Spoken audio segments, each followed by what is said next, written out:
በስመ አብ ወወልድ ወመንፈስ ቅዱስ አሐዱ አምላክ። ዝኸበርኩም ህዝበ እግዚአብሔር ነዚ ቅድስት ቤተ ክርስቲያን ትህቦ አገልግሎት ጊዜኹምን ስራሕኩምን አዋሃድኩም ብአንቃዕድዎን ብጥብኣትን ትከታተልዎ ዘለኹም ሩሕሩሕ እግዚአብሔር አምላኽና ክሳብ ሰዓት እዚ ብድሓነ ሰላም ዓቂቡ አበሳናን በደልናን ዕሽነትናን ከይጸብጸበ በቲ መስፈርን መቁፀርን ዘይብሉ ምሕረቱ ኣብዚ ቅዱስ ጉባኤ ክንጋባእ ስለ ዝፈቀደልና ስለ ዝደገፈልና ናይ ባህሪ ምስጋና ይብፃሕዮ። ንኩሎም በዚ ሰዓት እዚ ኣብ ፀበባ ኣብ ፀገም ኣብ ሽግር ንዘለዉ ረህዋ ሰላም ቅሳነት ዕረፍቲ ይሃቦም። ኣብ ቤት ማእሰርቲ ንዘለዉ ምውፃእ ሓራ ይፍጠረሎም። ብሞት ስጋ ንዝተፈልዩና ገነት መንግስተ ሰማያት ሃገረ ቅዱሳን የዋርሶም። ኣብ መሪር ሓዘን ንዘለኹም ከዓ ደበሳ ቅዱሳን ይደብስኩም። ንኩላህና ከዓ ዘስተውዕል ኣእምሮ ሂቡ መወዳእታና የፀብቐልና። ዝኸበርኩም ህዝበ እግዚአብሔር ንዓይ ንጉባኤኡ ንህዝቢ ዝኸውን ህያው ቃሉ ኣብ አንደበተይ ከንብር ኣብ ጸሎትኩም ክትዝክሩኒ እናተማሕፀንኩ ንኩላህና ከዓ ዝሰምዓና እዛን መንፈስ ዝዓቆር ጥቕጥቕ ልቢ ዘተግብር ሰናይ ሕሊና ክወሃበና ናይ እግዚአብሔር ቅዱስ ፈቃድ ይኹነልና። ኣብዚ ሒዝናያ ዘለና አገልግሎት ማለት ኣብ መዝሙር ዳዊት ምዕራፍ 119 ቁፅሪ 164 ስለ ጽድቂ ፍርድኻ ኣብ መዓልቲ 7 ሰዓት ኣመስግነካ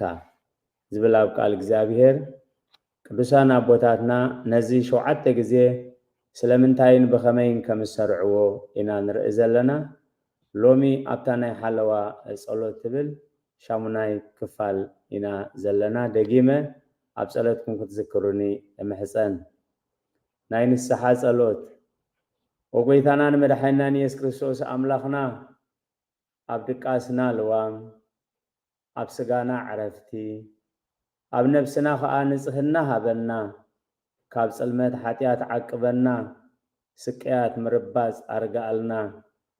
ዋዒ ስጋና ዝሕለልና ዘይተኣዛዝነት ስጋና ኣቋርጸልና ንቁሕ ዝኾነ ኣእምሮን ትሕትና ዝተሰነየን ሓሳብ ሃበና ጸጋ ዝመልኦ ታሪኽ ድናሰ ዘይብሉ መንጸፍ ንጹህ መደቀስን ሃበና ኣብ ትእዛዛትካ ጸኒዕና ኣብ ነብስና እውን ኩሉ ሰዕ ዝኽርብ ፍቕርኻ ዓቂብና ለይትን ወጋሕታን ንኸነመስግነካ ተንስአና ነቲ ክብረትን ግርማን ዝመልኦ ቅዱስ ስምካ ምስ ርሕሩሕ ኣቦኻን ህይወት ወሃቢ መንፈስ ቅዱስን ሙሉእ ለይቲ ውዳሴን ግርማን ከነብፅሕ ኣኸለና ሎምን ንዘለዓለመ ዓለምን ኣሜን። ስለ ቃላቱ እግዚአብሔር ዝተመስገነ ይኹን። ሎሚ ከም ፈቃድ እግዚአብሔር ብሓባር ነስተንትኖ መዝሙር ዳዊት 134 እዩ።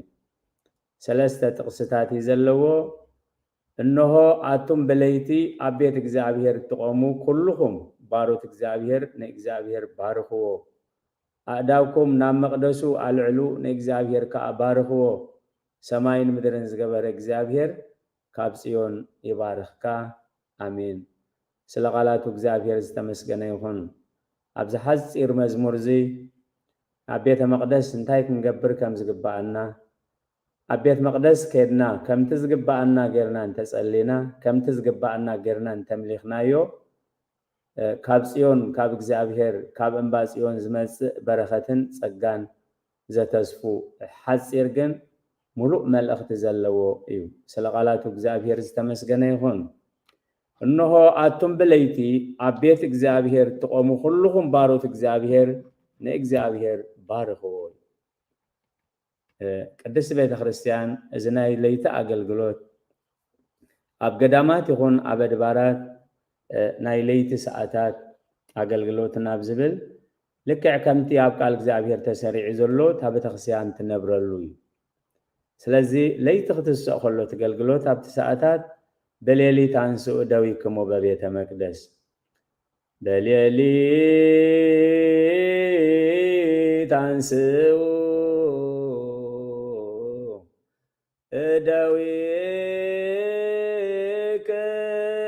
እደዊክሙ በቤተ መቅደስ وباركوا لإግዚአብሔር وسبحوا بصيون وبኢየሩሳሌም ለቅዱስ እስራኤል። ስለ መዝሙሩ ስለ አስተንትኑ ስለ አምልኮ እግዚአብሔር ዝተባረከ ይሁን። አቱም ኣብ ቤት እግዚአብሔር ተቆሙ የእዳውኩም ኣብ ቤት መቅደስ አልዕሉ ኢሉስ ንእግዚአብሔር ከአባርክዎ እዩ። ኣብ ቤት መቅደስ ተኸድካ ንጸሎት ተኸድካ ንእግዚአብሔር ኢኻ ከተመስግን ንእግዚአብሔር ኢኻ ከተገልግል እሱ ጥራይ ስለ ዘይኮነ ግን ንእግዚአብሔር ባርክዎ እዩ። ኣብ ቤት መቅደስ ከዓ ንኻልእ ኣምልኾን ንኻልእ ጽያፍን ንኻልእ ዕላማታትን ብዙሕ ነገር ስለ ዝስራሕ ኣብ ቤት መቅደስ የእዳውኩም አልዕሉ ኣብ ቤት መቅደስ ከዓ ንእግዚአብሔር ባርክዎ እዩ። ንእግዚአብሔር ብሓቂ ኣምልኽዎ እዩ። ስለ ቃላቱ እግዚአብሔር ዝተመስገነ ይኹን። እዚ መዝሙር እዚ ኩሉ ግዜ ኣብ ናይ ቀዳም ሰዓታት ኣብ ናይ ለይቲ ኣገልግሎት ኩሉ ግዜ ከም ናይ መዝሙር ዳዊት ስብከት ኮይኑ ይኣቱ እዩ። ኣብ ሰኑይ ስለ ጽድቂ ፍርድኻ ከነመስግነካ ፍርቂ ለይቲ ትንስእ እዩ። ኣብ ናይ ሰኑይ ኣገልግሎት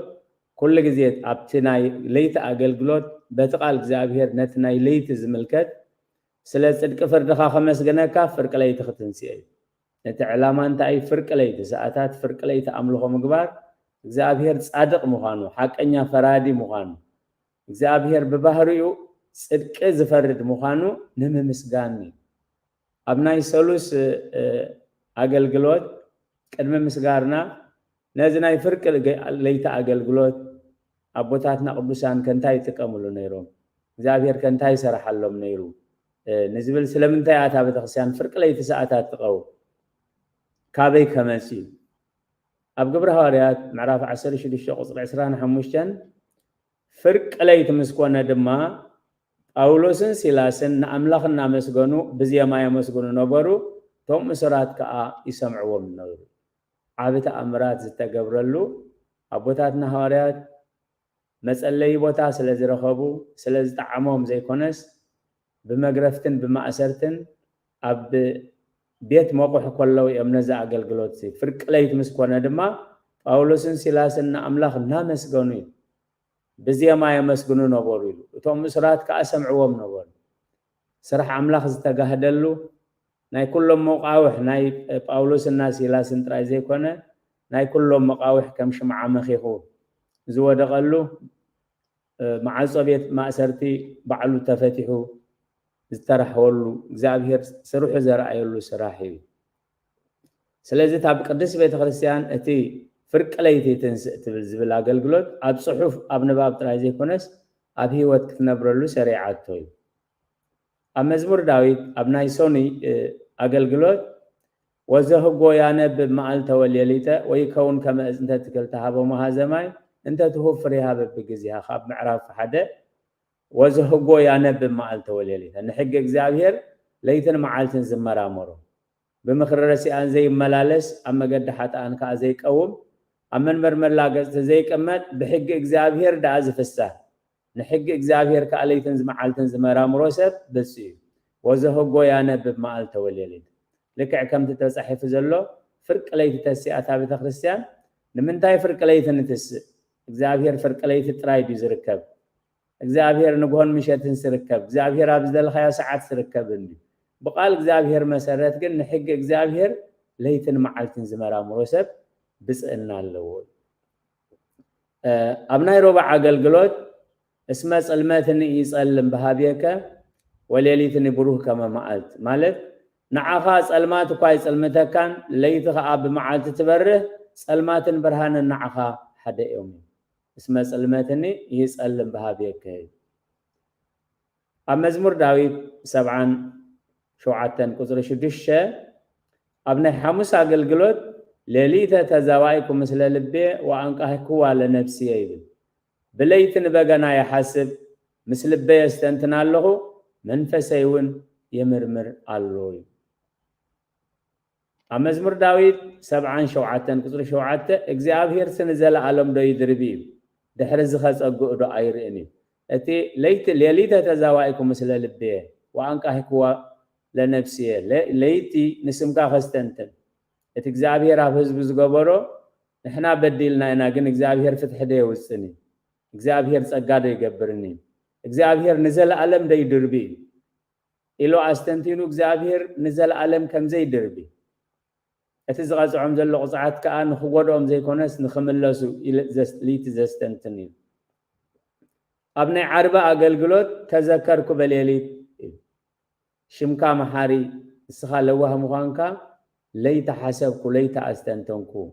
ወእግዚአብሔር በለይተ ስምካ ሓሰብኩ ሕግኻውን ሓለኹ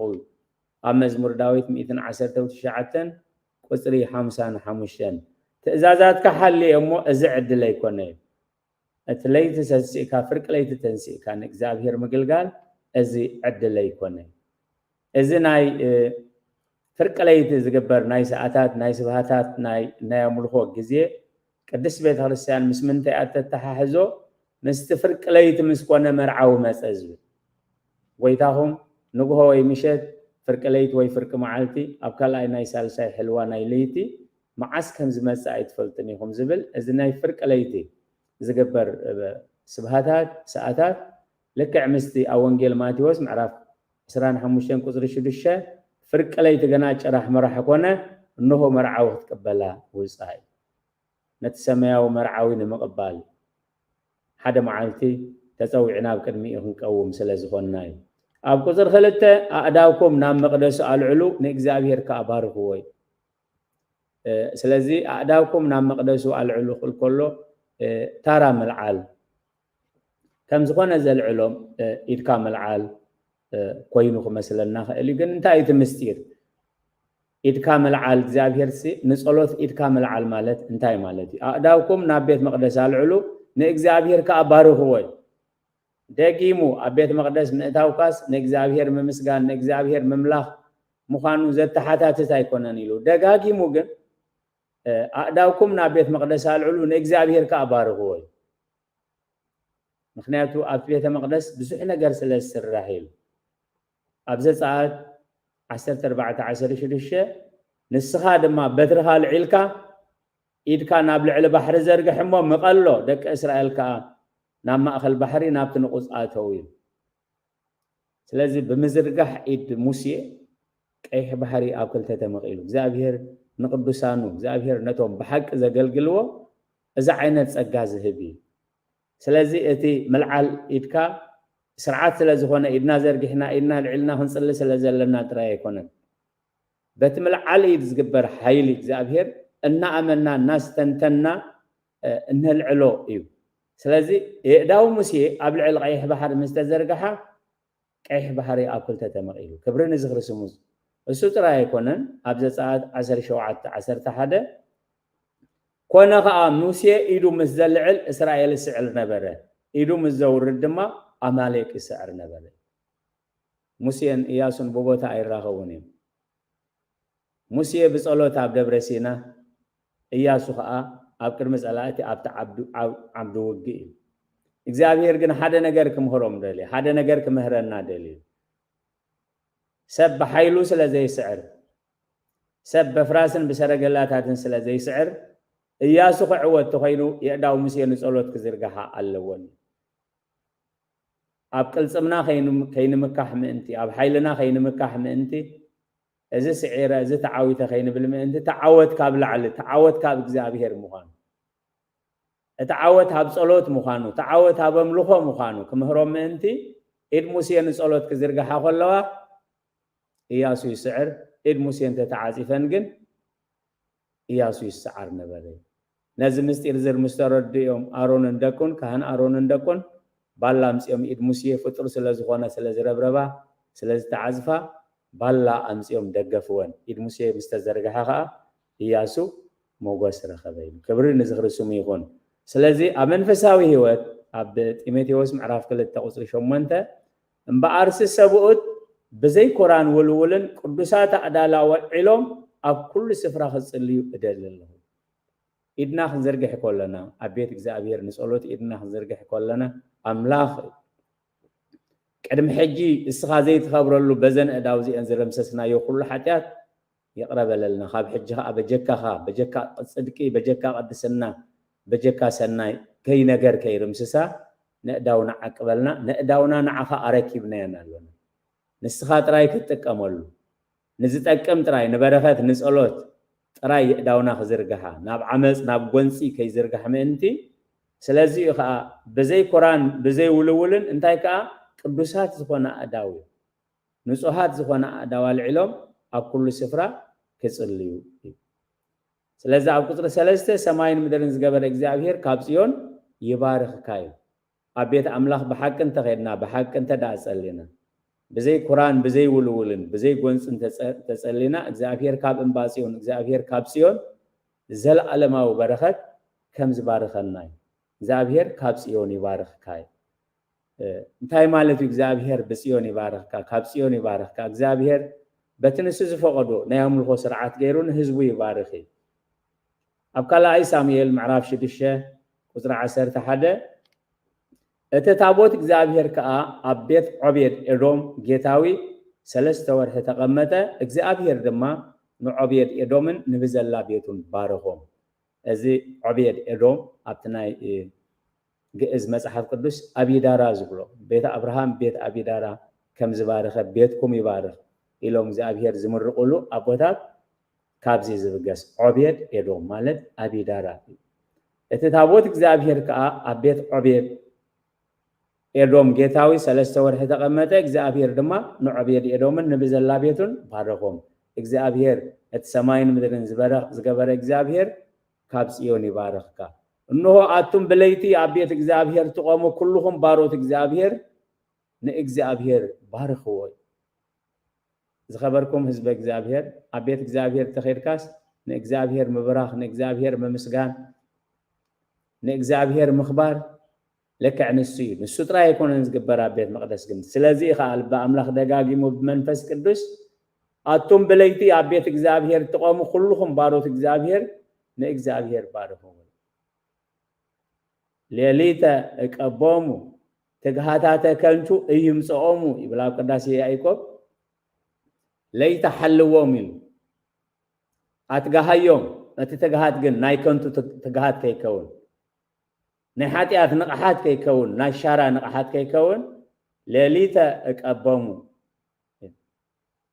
انه اتم بليتي ابيت اكزابير تقومو كلهم باروت اكزابير ناكزابير بارهو سلازي نابيت اكزابير كن كيد كلنا أبيت اكزابير كن هلو خلنا انتاي كنا قدن كم زلنا خجلس كله عبد سلومون مكبوبو معرف حموش قصر حدا نابيت أملاك كتكيد كلها اجرها حلو اكي كم زقبر وايفلتون يومو كابنا عاش مسوعة حرورسي كتسمع مغرب دعاية حيشي نابيت أملاك كتكيد كلها اجرها حلو أب كلمة نقص نجستان أب كلمة لبن كلاليت زمرمر أملاك أبت زي لوتن زل عالم زنبرن بزخوان خعشوا زي كئل كتالل زي كئل أملاك نقرب نهلاونا نخنفلد نابيت أملاك كير كلها أجرها حلو مالت أي تخيد مالت تايكونن كي كم زقبر وايفلتن يمومو كاب عايش مسوعة حرورسي كتسمع مغرب يا حيشي زغبركم حزب اكزابير إذن حلوة صلوتي لا سريعته زلا بتخريستيان أب كله هوت مؤمنان بفلايك منفساوي هوت نزلو زخف ناي حسابات وجه زقات مولهم منفساوي وجه معناته فرقلايت مسكونه تقلقلوت سلازي جمر اب تقلقلوت سلاتاتو كاب صحاي معراب سفرق زي زلوغن اتزخفه بأكيان منافستي بخوف حسابات زفتانلو غزيه اي سلازي نابيت املاك كتكي كل خايل مبزحتنا موبا كنودق إلنا نخيد بزحاتنا موبا مودا عبيت أملاح كيركا سانتيم كرش مدا حاتيات مالتا يكونن علامة أملاح جن نسوا يكونن علامة أملاح جن موبا دربينا خنا حلف بيت خريستيان نعم في مجدنا هو ما يكونن كنا قلقل لنا ماليت كن قوم ساعات كن قوم قداسي كن قوم كتقدسي الكون مساي زون نوري يكونن علامة جن نسوا يكونن علامة جن قداسي قديش كان مملاس يكونن نبيت أملاك نعجرجر نشاران الكام ممساون هالو أبيت أملاخ أبسان مسرحون ممسالو إجزابير زستوعلو أمره هبنا أول ماتيوس معرف عسران سلسن قصر سلاسان حموشن سلاسان شريشن ويتانان مدحنا نيس كريستوس كجلس كله اتخابدم أبيل صادق جميرو كساعتي أب منغو بيت مقدسن مسو انزقتلكمو زكارياس ود براكيو أم مدر زفسس كل صادق دم أباخاتكم كبتسيحي إذا كله نزولو دز خمس بصحو بحق يبلكم الله كبر نزخر سميخون أو وش بيت مقدسن أم منغو مسو إني أزي كاهن زكارياس ودي كاهن يوادا إيو انتاي سلاز قبري يا بيت مقدس تقتيل من يا بيت مقدس قتيلو بيت مقدس قبتل كله تم حزب املاح انتاي قبرو نيرو اذا مسترزين نويح تحابي بيت التاريخ مصحف قدس تقيسو كان تنتلو ويتانان مدحنا نيس كريستوس جن بفولي تقيسو وي نعنان لبونا نعنان بركات كهوننا كبر نزخر سميخون ابكلا ايزينا موائل معرف 24 وزرع عسران حدن زكارياس ودخاهن يودا دما منفس أملاح لبسمو قبل علتهم حزب الدو إلو بلوم أملاح كم زيب لكم الله سلمنتا يخم تأزاز إغزابير زفرسكم سنة يترهبونيهم نإغزابير سلزحادكمو نسخاء حديقكم شعو نعو تمحللو بتأزاز نقوس دما أب أسد بيت إغزابير بدار بأمني قتلوي إغزابير زستوعلو أمره هبن بتأزاز نقوس جنابي أبيت مقدس بتأزاز نقوس تخوينو أبيت منجست زي قتل بتأزاز نقوس تخوينو أبتناي بيت منجست بيت ما أسرت زي تقتلين بتأزاز نقوس أبيت مقدس تقتلين إغزابير زستوعلو أمره هبن أبتحت مدري حدش زبهال نقر يلني نحنا مسقال إغزابير كي تححزنا سلنريو كمزس كوا تغيري فلني كمز دخا يغبري كنبل مخالين قدوس صحف جن ولدنا انت يمزبلو زيت نغرنبر زيت غبره يلن سلازي كاهن زكارياس ابيت مقدس بتأزاز نقوس زبلو زلو بتأزاز نقوس زقتلو زلو يؤاسي نقوس يؤاسكا ودي شوعت عمت كله كاهن يودا نخنقس صعرس جبرنا زمسيل يحواتو عبايو عتاليا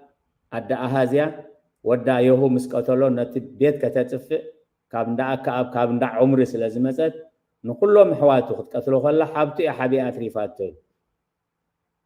ودي شو عت عمت كله كاهن يودا نابزي أمسي نابزي سحوي كاهن يودا مس عرفه جن مغدو كالو سبات سلازغاغيو نملخو اغزابير نت بيت املاح انتاي غيرو نت بيت املاح بيت طاوتات غيرو سلازخ اي خاهن زكارياس اغزابير حديكم يخم كحدغكم سلازكم خيكون ناب اغزابير تملسو اغزابير كملسكم انتي ناب اغزابير تملسو الو سلازغنحم بتئزاز نغوس ابيت مقدس تقتلين ابيت مقدس بداربا اغزابير زستوعل امره هبن سلمنتا ايت نغوس ابيت مقدس كم زقتل غير اغزابير زستوعل امره يهبنا سلازخ اي قال املاح انتاي زبلنا اب وانجيل ماتيوس معراف شوعات قصر شدشه اتقدوس نخلابات ايتهبو عنقهمون اب قدم مفالس ايتدربيو بأغارون كيرغصومو تمليسوم كيترترخم اتقدوس نخلابات ايتهبو ابيت مقدس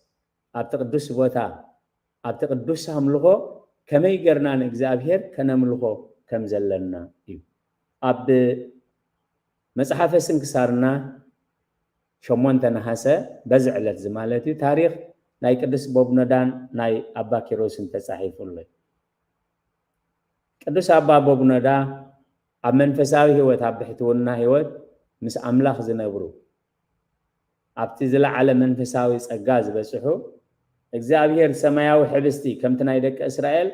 ሰማያዊ ሕብስቲ ዝምግቦም ዝነበረ 24 ሰዓት ናብ ጸሎትና በምልኾ ንኸዱ እግዚአብሔር ከዓ ሰማያዊ ሕብስቲ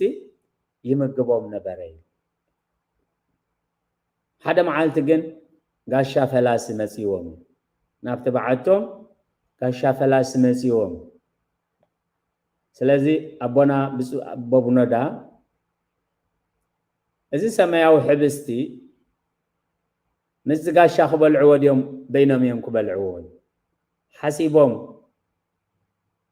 بينين تدع بلعيو اكزابير تميز يبلعهم نيم بزبل قال وانجيلو كحتني نزي قبو نجر نتقدس نجر نزي قبو نجر يبتدع لها اكزابير دساي كبلوني جن قاشا قريفة بيني كاب زبل العسي اكزابير زبولا يخوني لم نتقاشا يمو صلوت نقبر مو كابت اكزابير زهابنا برخت بحنساب من مجابيلهم صلوت غيرهم كابت اكزابير نعوم ترايز فقدو قدوس مجبي سماياو مجبي كم تابقى الاملاح سبات حبست مجبي ملاخت بلعوز بلو مستي زمصوم غاشا فلاسي كما قيلوا منت اكزابير ذهبهم سماياو حبستي اتغاشا فلاسي نتافرق بليعو نتافرق حزوا خيدو نابت قدام حزوا خيدو تايلو منانيان ينا يمزبلو بحثاويان فلسطينا يمزبلو جن علماويان زي بلعو كمزا عينت محبستي يمزبلعو إلو نابتي قدام أقالي عوام እግዚአብሔር ዘስተውዕሉ እምሮ ይሃበና እንታይ አትብል ዘላ ቤተክርስቲያን ወኩሉ ዘተጽሕፈ ለተግሳጽ ዚአነ ተጽሕፈ ከመ በተወክሎ መጻሕፍት ወበትዕግስት ንርከብ ተስፋነ ሐዋርያ ቅዱስ ጳውሎስ ናብ ሰብሮም ያብ ዝጽሐፎ መልእክቱ ምዕራፍ 15 ቁጥር 4 እቲ ኩሉ ዝተጻሕፈ ንልቦናና ይተጻሕፍ ኢሉ በትዕግስትን ቅዱሳት መጻሕፍት ምንባብን ናይ ቅዱሳን ታሪኽ ብምፍላጥን ምእንቲ ብህይወት ክንረክብ እቲ ተጻሕፈ ንጥቕምና እዩ ተጻሕፈ ስለዚ ሓደ መንፈሳዊ ሰብ ናብ ሓደ መንፈሳዊ አቦ ኸይዱ ካብቲ አቦ በረኸት ሒዙ ተመክሮ ሒዙ ጸጋ ሒዙ ቡራቸ ተቀቢሉ ክምለስ ዝግብኦ ኣብ ቅዱስ አቦ ኸይድካ ኣብቲ ቅዱስ ቦታ ኸይድካ መርገም ሒዝካ ክትመጽእ ቀሊል ነገር ኣይኮነን ስለዚ ኢኻ ኣብ ቤተ መቅደስ ንእግዚአብሔር አምልኽዎ ኣብ ቤተ መቅደስ ንእግዚአብሔር ባርኽዎ ስለዚህ በታራ ዘራርባ هو ቤት መቅደስ ተኸይድካ ዳ በጀካ አምላኽ መን አሎ ዝምለኽ በጀካ አምላኽ መን አሎ ዝምስገን ክንብል ንኽእል ኢና ቃል አምላኽ ግን ቆም ተጻሕፈኒ ስለዚህ እቶም አቦታት መነኮሳት ትርኢ ኣለኹም ምስ በሎ ንሕና ኣይትፍረዱ ከይፍረደኩም እዩ እንታይ ይበልዕ እንታይ ይገብር ንዑ ዝምልከት ጸኢልካ ጥራይ ጸሎትካ ግበር ኢሎም ነቲ ዘምጾ ሓሳባት ስለዚ ተቀበልዎ ሰይጣን ይዓርፍኒ ህይወቱ በዘይ ግባእ አሕሊፉ አቡነ ኪሮስ ናይ አባ ቦቡነ ዳረዲ እዮም ስለዚ ንረድእና ምስ ወፈሩ ምስ ተመልሱ ግን ናይ ቅዱስ ቦቡነ ዳ አንበሳ ቀቲልዎም ጸኒሕዎ አባ ኪሮስ ብጣዕሚ ሓዚኖም እግዚአብሔር ኣብ ዓለም ዝነብሩ ብዙሕ ክፉእ ዝገብሩ ተሓጒሶም እናነበሩስ ንሓደ አገልጋሊኻ አንበሳ ሊእካ አራዊት ሊእካ ክትቀትል ኢሎም እቲ ምስጢር ክፈልጡ ኣብ እግዚአብሔር ጾምን ጸሎትን ሓዙ ጾምን ጸሎትን ምስ ሓዙ ግን እግዚአብሔር ራእይ ገሊጽሎም እቲ ዝራእይ ዝገለጸሎም ከዓ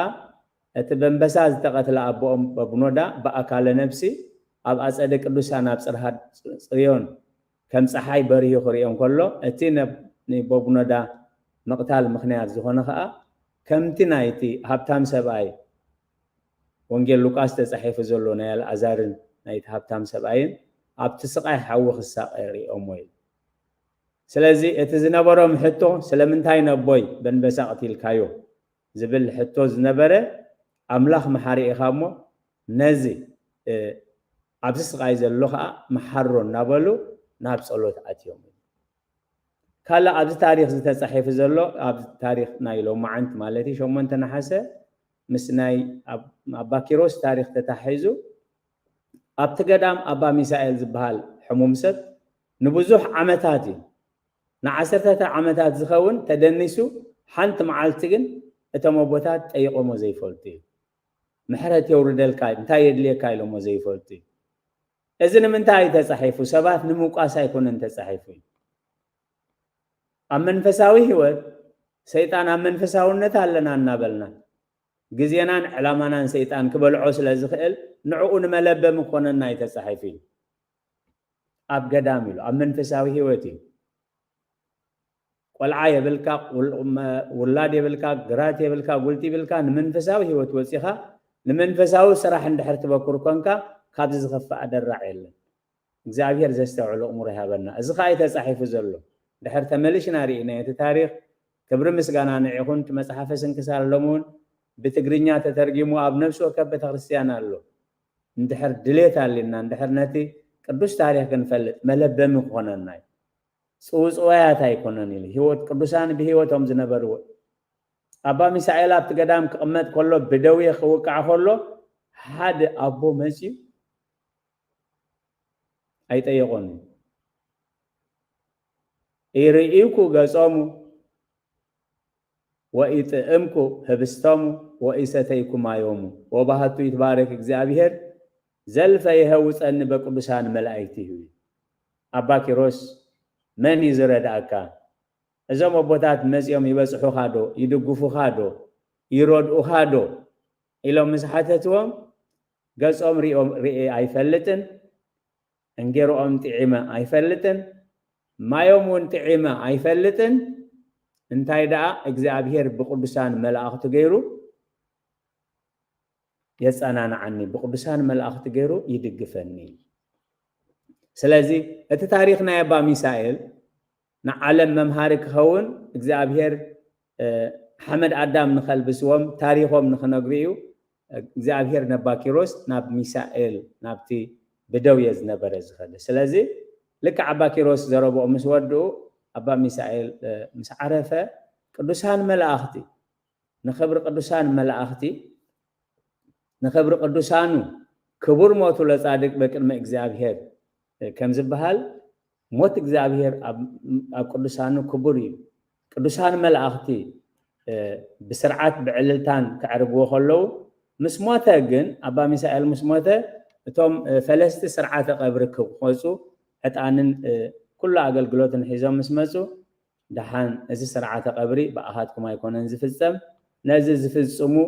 እግዚአብሔር ዝመደቦም ቅዱሳን መላእክቲ ኣለው ደሓን ንስኻትኩም ጽንሑ ምስ በሎም ኣቡነ ኪሮስ ምስ በልዎም እቶም ነገልግሎት ንቀብሪ ኢሎም ዝመፁ መነኮሳት ናይቲ ኣገልግሎት መላእክቲ ዕጣን ይምእዝ ነይሩ እግዚአብሔር ዘስተውዕሎ እሙረ ስለዚ እዚ ጠንቋሊ እዩ ምክንያቱ ኣብ ኢዱ ጽንሓ ሓዘን ዕጣን እውን ኣይገበረሉን ሓዊ የብሉ እዚ ከባቢ ግን ዕጣን ይጨንሉ ስለዚ ሰብኣይ እዚ ጠንቋሊ እዩ ክብሉ ጀሚሮም እግዚአብሔር ዘስተውዕሎ እሙረ ይሃበና እዚ ታሪክ እዚ ናይ ታራ ሰባት ናይ ታራ ኣመንቲ ታሪክ ኣይኮነን ናይቶም ኩሉ ገዲፎም ንኣምላኽ ዝስዕብዎ እዩ ስለዚ ከዓ ቃል ኣምላኽ ኣብ ቤት እግዚአብሔር ንእግዚአብሔር ኣምልኽዎ ዝብለና ስለ ቃላቱ እግዚአብሔር ዝተመስገነ ይሁን ስለዚ ኣባ ሚሳኤል ብክብሪ ከም ዝዓረገ ነቲ ኣላይ ዘይብሉ ሰባት ዝገደፍዎ እግዚአብሔር ብቅዱሳኑ ከም ዝኣለየ ኣባ ቡኖዳ ብዘይምእላዮም ይቅሬታ ኣባ ሚሳኤል ብዘይምእላዮም ምዝኾነ ሰብ ኣብ እግዚአብሔር ከየማረሩ ኣብ ሰብ ከየማረሩ ከይተቀየሙ ብኣኮቴት ብምስጋና ስለ ዘሕለፍዎ በቤተ መቅደስ ወባርክዎ ለእግዚአብሔር እዩ ስለዚ ኣብ ቃል ኣምላኽ እንታይ ተጻሒፉ ዘሎ ምእዛዝ ካብ መስዋእቲ ይበልፅ ኣብ ቀዳማይ ሳሙኤል 15:22 ሳሙኤል ከዓ ንእግዚአብሔር ሲ ዝሓርር መስዋእትን መስዋእቲ ሕሩድን ካብ ምስማዕ ድሃይ እግዚአብሔር ገሩዶ ይሕጉሶ እዩ እንሆ ምስማዕ ካብ መስዋእቲ ፅን ምባል ድማ ካብ ሰብሒ ደዓውል ይበልፅ ዕልወት ሓጢኣት ጥንቁልና ከዓ ህልኽ ኣምልኾ ጣዖት ትራፊ ምን እዩ ንቃል እግዚአብሔር ስለ ዝነዓካዮ ንሱ ከዓ ከይትነግስ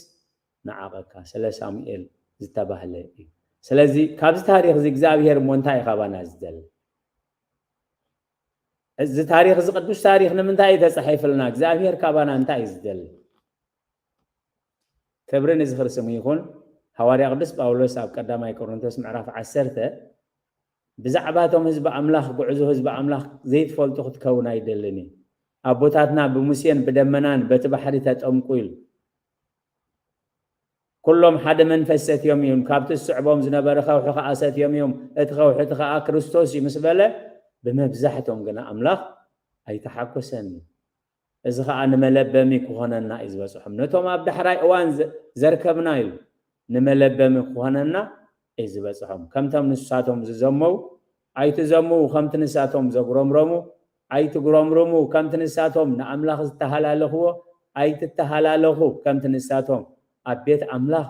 أكيد زغبرو خم غاساتكم أكيد أي تغبرو أمزمور داوود معرف حمسة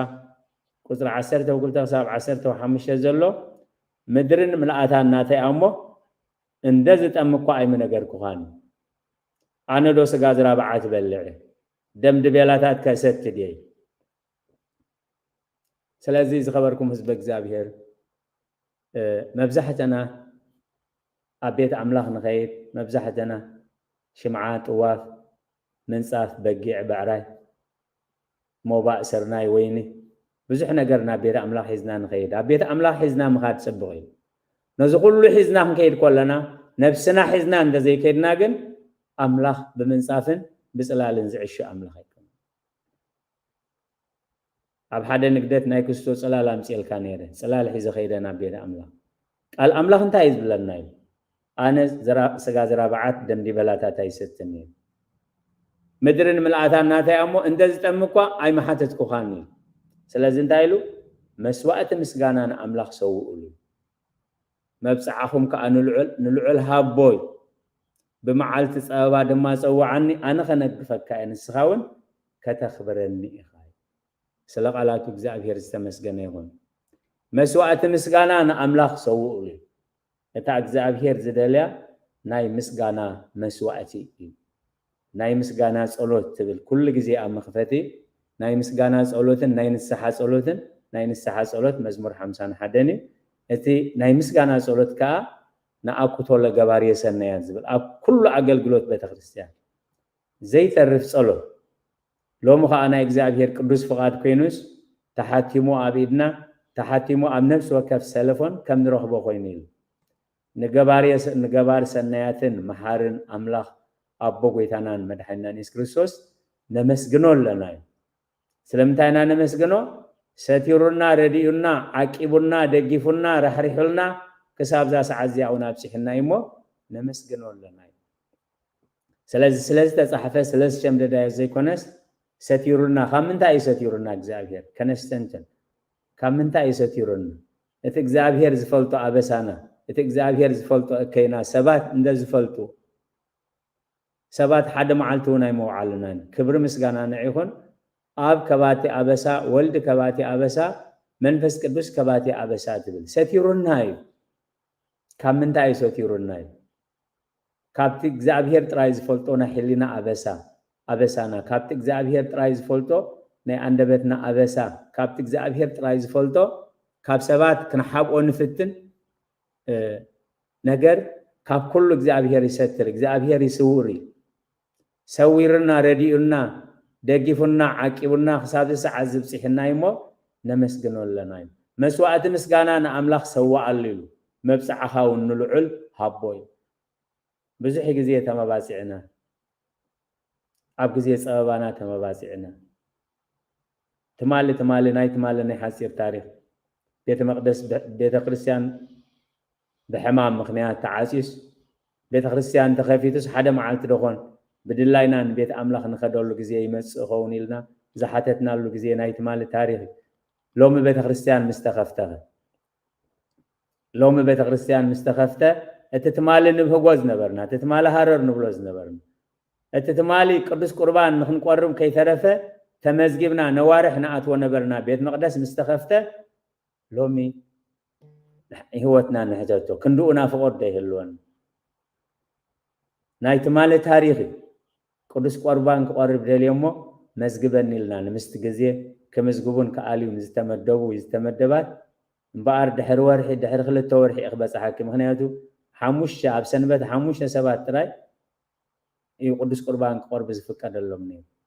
حاليفو تاريخ كويني سلازي اذن دحر نزل اب حلنانا نزا استنتنا ستيرنا ردينا عاقبنا دقفنا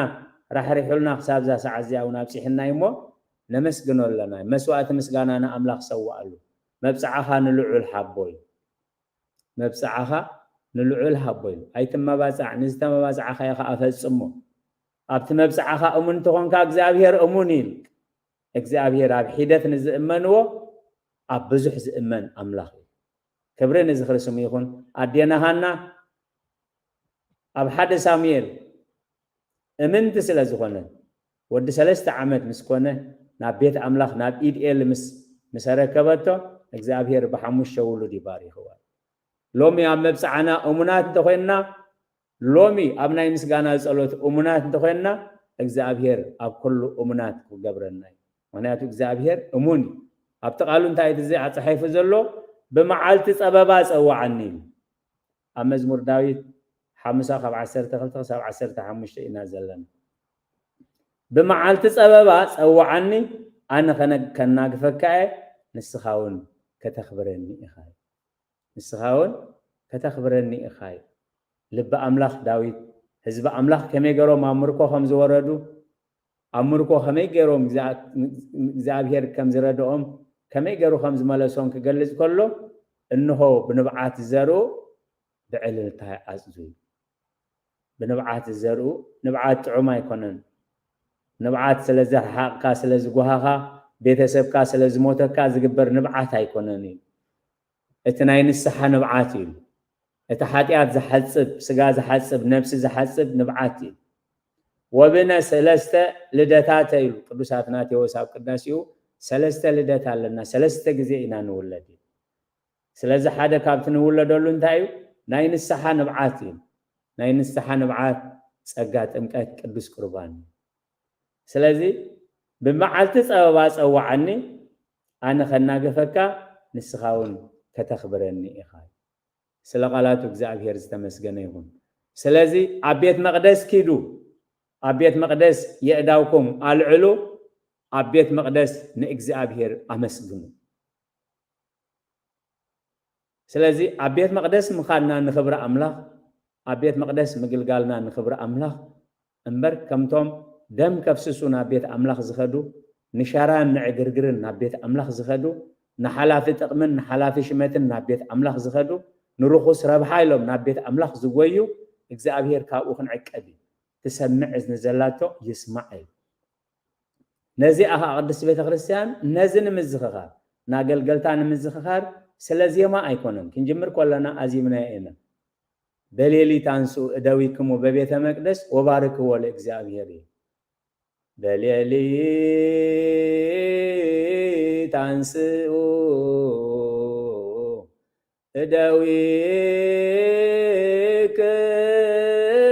أدويكمو ببيت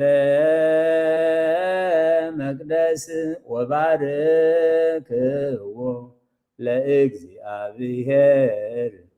وسبحوا بصيون وبإيروسالم لقدوس إسرائيل سلام مزمور እግዚአብሔር ዝተመስገነ ይሁን ሎሚ ነፍስ ወከፍና ንጸሎት ጥራይ እንተንኸይድ ሎሚ ንአምልኾ ጥራይ እንተንኸይድ ሎሚ ንምስጋና ጥራይ ናብ ቤተ አምላኽ እንተንኸይድ ሎሚ ንንስሓ ናብ ቤተ አምላኽ እንተንኸይድ ሎሚ ንቅዱስ ቁርባን ናብ ቤተ አምላኽ እንተንኸይድ ሎሚ ቤተ ክርስቲያን ዓውደ ኺዩናት ኣይምኾነትን እግዚአብሔር ዘስተውዕሎ እሙሮ ይሃበና ሕጂ እውን ግዜ የለና ጊዜ የለና መገድና ንመርምርን ንተዓዘብን እሞ ናብ እግዚአብሔር ንመለስ ነፍሲ ወከፍ ንቅዱስ አምልኾን ቤተ አምላኽ ዝመጽእ እንተዝኸውን ሎሚ ቤተ አምላኽ ዓውደ ኺዩናት ኣይምኾነት ሎሚ ቤተ ክርስቲያን ዓውደ ኺዩናት ኣይምኾነት እግዚአብሔር ዘስተውዕሎ እሙሮ ይሃበና ሓድሽ ነገር የለን ወለድና አሰሮም ይጥለል ዘይተነግረ እምበር ዘይተገብረ የለን ክብሪ ንዝኽሪ ስሙ ይኹን ከይንስንብድን ከይንርበሽን ከአንታ ኢልና ዘሎ ኣብቲ ቅዱስ ቦታ ርክሰት እንተረአኹም እቲ ዘንብብ ሽዑ የስተውዕል እግዚአብሔር ረዲእና በዝር እስውን ቅድሚ ሕጂ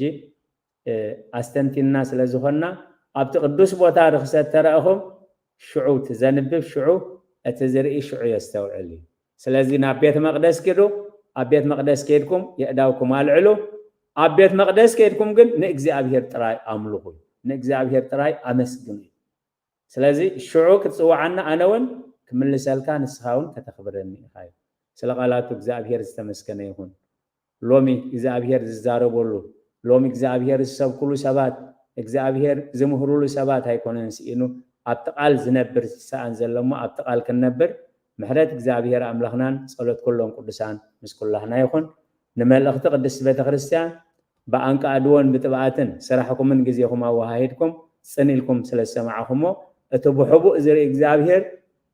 كل صلاتكم سنيلو يسمعكم تبل قدس بيت خريستيان سأجاب إذانا مدحنا نسكريسوسن فقراء أملاخن حبرت منفس قدسن أبصر هاسيون أبلع القدسان أبوتاتنا هواريات كم زوردة حجونا أبلع لينا أبلع لكلكم من عصف دربن كوينيرة سلقالاتو إجزابير استمسكنا